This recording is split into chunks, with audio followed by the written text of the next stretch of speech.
Every leader has this vision, right? A picture of who they want to become. But let's be real for a second.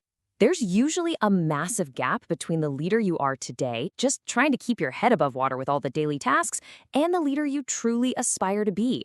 So, in this explainer, we're going to talk about how you can actually bridge that gap and start building your future self intentionally. All right, let's just start with a really direct question. I want you to take a second and think about your calendar, your habits, your gut reactions day to day. Are the things you're doing right now, in this moment, actually building that future leader you want to be? Or are they just helping you survive another week? It's a tough question, for sure, but it's an absolutely crucial one. And this leads us right to a foundational idea from executive coach Pascal Dubois. He basically says that real leadership transformation isn't some huge, dramatic, overnight event. Nope, it's all about the small, consistent habits you decide to build, or maybe even break, starting right now. And that's the core principle behind this whole concept we're talking about today, U 2.0. So let's talk about the two leaders inside you. I bet this feels familiar. It's like you're being pulled in two totally different directions. You've got the reactive leader, the one who's constantly putting out fires, and then there's that visionary leader you know you can be. We're going to unpack this internal tug of war. So, what exactly do we mean by U 2.0? Well, it's not just a nice thought, it is an active, deliberate process. It's about deciding to stop being a passenger in your own career and becoming the architect of your future self. It really is a conscious choice to be intentional about how you grow with clarity, discipline, and, this is key, humanity. Okay, you might be thinking, this sounds great in theory, but does it actually, work? Well, the data is pretty clear on this. It's not just some feel-good philosophy. It's a critical strategy for high performance. Check this out. A 2023 study from McKinsey found that leaders who intentionally work on cultivating new habits are 4.4 times more likely to sustain long-term performance gains. Let that sink in, 4.4 times. That is a staggering difference. It proves that being intentional isn't just a nice to have, it's a massive competitive advantage. But look, willpower alone is never going to be enough. It just isn't. You need a system, a support structure. This is where tools come into play, like a habit tracker in an app to build that consistency, a meeting auditor to see where your time is really going, a structured leadership program to guide you, and a planner to make sure your daily actions actually line up with your big goals. It's all about creating an ecosystem for your own change. All right, theory and data are great, but let's see how this plays out in the real world. Let's dig into the story of a leader named Sophie.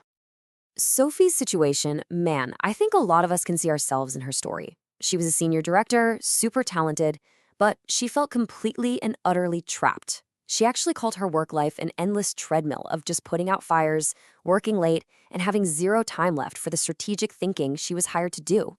Sound familiar? So what changed for her? Well, she started using a system. She joined a leadership program where she really focused on reclaiming her autonomy. She used a habit tracker to build a consistent delegation practice. But then came the big aha moment. She used a meeting cost calculator and discovered, get this, that one of her weekly meetings was costing the company over $15,000 in lost productivity. Insane, right? She redesigned it immediately. These weren't just random shots in the dark. They were targeted actions, all supported by the right tools. And the outcome is just wow. It really tells the whole story. Within 6 months, her stress levels were down, her team felt more empowered, and she was finally able to step into that visionary role she always wanted. Her own words say it best. She went from feeling like she was always chasing a future version of herself to actually being that person. So let's bring this back to you for a second. Take an honest look at your calendar. How do you schedule your week? Is your calendar just a reflection of everybody else's priorities, totally packed with back-to-back meetings?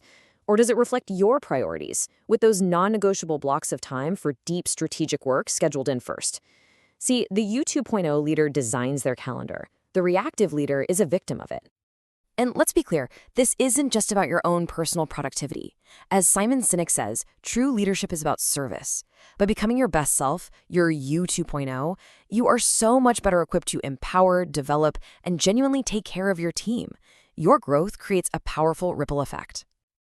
So we've seen the why and we've seen the how with Sophie's story. So now let's break it all down into a super practical 5-step roadmap that you can use to start building your own U 2.0. Okay, step 1, define your future self. Get crystal clear on the qualities you want to embody. Step 2, Identify just 2 or 3 anchor habits that will actually get you there. Step 3, track your progress consistently. Come on, you know the saying, what gets measured gets managed. Step 4, audit your time. Find out where it's really going. And finally, step 5, regularly reflect and realign. This is not a one-and-done fix. It's a continuous cycle of growth. We've covered a ton of ground here, from the big idea to the hard data and a practical roadmap. But honestly, none of it means anything without one final crucial ingredient: your decision to actually do something about it. It really all comes down to courage. Comfort will always be there, whispering in your ear to stay the same, to just handle one more email, to just go to one more reactive meeting. Courage is about choosing that long-term vision over the short-term ease. And that brings us right to the end. I want to leave you with this question. Not what you'll do next month or even next week, but today. What is the one small but courageous step you will take today to start building the leader you were truly meant to be?